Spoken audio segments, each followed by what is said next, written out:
माझे नाव प्रेम इंग्रजी मुरड आहे. मी इयत्ता 9वी शिकत आहे. माझ्या शाळेचे नाव जनता विद्यालय व ज्युनियर कॉलेज टेंभुर्णी आहे. मी ज्या प्रयोग केला आहे त्याचं नाव आहे पवनचक्कीने ऊर्जा निर्मिती.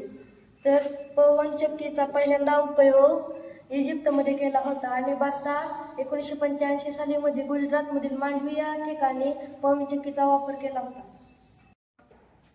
माझे नाव मनराव विजय कपट, इयत्ता 8वी, जनता विद्यालय ज्युनियर कॉलेज टेंभुर्णी, तालुका माढा, जिल्हा सोलापूर. पवनचक्कीचा उपयोग पाण्यात उपासना करण्यासाठी उपयोग होतो, वीज निर्माण करण्यासाठी. माझे नाव अमृता ज्ञानेश्वर गायकवाड. मी इयत्ता 6वी शिकत आहे. माझ्या शाळेचे नाव जनता विद्यालय व ज्युनियर कॉलेज टेंभुर्णी, तालुका माढा, जिल्हा सोलापूर. पवनचक्कीमुळे वीज निर्माण होते आणि